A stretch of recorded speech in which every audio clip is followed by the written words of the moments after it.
Ici, Londres. Des touches de rouge, de bleu et d'humour pour que ça swing. Le Royaume-Uni fait partie de l'identité de quartier. Au tournant du XXe siècle, Londres devient l'une des 3 places fortes de la maison, avec Paris et New York.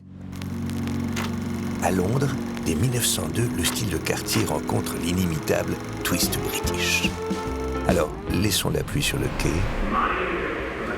Embarquons ici pour le centre de Londres. Étiquette oblige, quartier s'insère dans les codes très fermés de l'aristocratie et de l'Empire britannique. En 1902, Édouard VII est couronné. 2 ans plus tard, la maison est honorée d'un brevet de fournisseur officiel.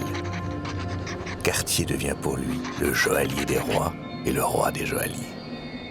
Dans les années 1870, Alfred, fils du fondateur de la maison, s'installe quelque temps en Angleterre. Plus tard, c'est au tour de Jacques, l'un de ses 3 fils, d'y poser ses valises. Prochain arrêt, Bond Street. Welcome dans le must des soirées de la haute société britannique. Ladies et gentlemen se bousculent autour d'un jeune homme qui prend les rênes de Quartier Londres en 1906, Jacques. Aujourd'hui, la fête continue au fil de rendez-vous dont Cartier ouvre et ferme la saison, du Goodwood Festival à la Queen's Cup. Juste à temps, écoutez le tic-tac de l'iconique Crash Watch. L'heure est à l'atypique, nous sommes dans les 60s, la maison met les carrés dans des ronds et rythme l'air du temps. Si Cartier est déjà l'horloger des montres de forme, c'est bien grâce à Jean-Jacques, le fils de Jacques, qu'elle s'affole.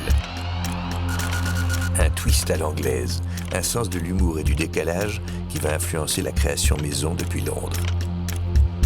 Les archives de Cartier, la mémoire vive de la maison, quelle créativité! Croquis, esquisses, c'est tout un inventaire qui défile. Parures de bal et ornements de Maharaja, au toit shaker, étui à cigarette, paires de bretelles et autres accessoires pour dandy londoniens. De l'élégance, de l'audace, avec une pointe d'humour british. Quartier New Bond Street, une lady très trendy. Des murs qui depuis près d'un siècle ont accueilli le tout Londres et le monde entier. Et aujourd'hui, here comes the sun. La boutique fait peau neuve, la maison intemporelle brille plus fort que jamais.